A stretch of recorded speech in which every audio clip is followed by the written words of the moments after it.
Please watch the whole video to understand what's happening in Syria and Rojava. In the last few days, there have been escalations from the Turkish state into their invasion into Syria and Western Kurdistan, Rojava. If you're not really sure what's going on, basically Turkey wants to invade Syria and Western Kurdistan. Turkey wants to invade more land. They want to extend their borders, and how they're doing it is through the use of militia gangs. These mercenaries that they use are all ex-ISIS members. They even proudly present the Turkish flag on their uniform. So in the last couple of days, they've begun to invade Aleppo. Hundreds and thousands of people have been displaced. Women, children, innocent families are on the street without homes, seeking shelter, trying to stay away from these mercenary gangs.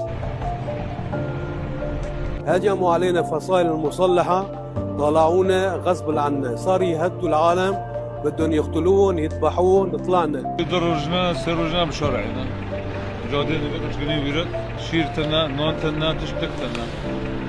وبر إير دارو دعيشنا موت نزتر ترسيب ريدو ما خوريهن جيجي برتا. These people are Islamic extremists who are funded by the Turkish state. There is clear evidence of them releasing videos calling for jihad on Kurds. Many people have been killed, including family of my friends, and I too myself have family on the run. Now imagine this, these people were already kicked out of their home cities in the last invasion. They had to migrate to Aleppo to live in a city that does not belong to them. There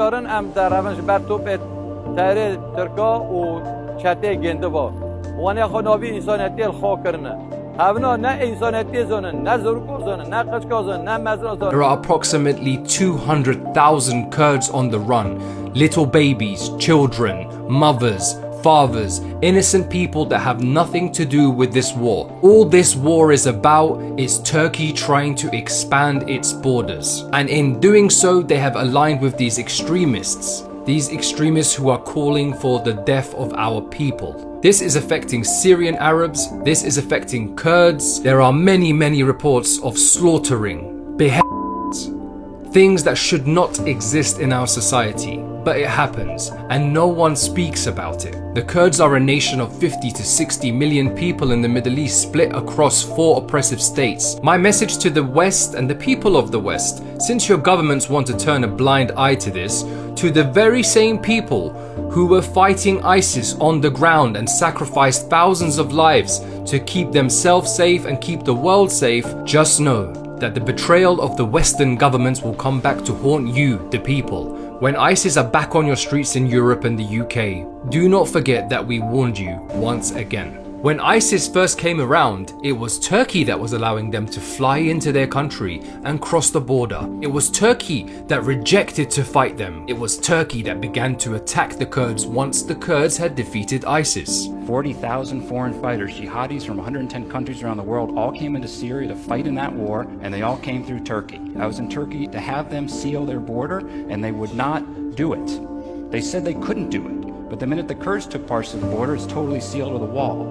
So let's just be honest about the record. Turkey has been bombing infrastructure. Turkey has been using water as a weapon. As a result of what Turkey does, Kurds don't have access to clean water. No energy, no gas. It's the winter, it's cold, and these people are starving, and these people are cold, and these people don't have homes, and they have to keep moving cities for safety because the invasion continues and no one says anything. And it has to be said, and I'm sorry, but it has to be said, if Turkey was of a different religion, the whole world would be speaking about it. But because Turkey is supporting Islamic extremism, for some reason, no one wants to talk about it. So just to recap, the Turkish state is slaughtering Kurds, it's slaughtering Arabs. As long as the Turkish state exists in the way that it does today, there will be no peace in the Middle East, and this will affect the rest of the world.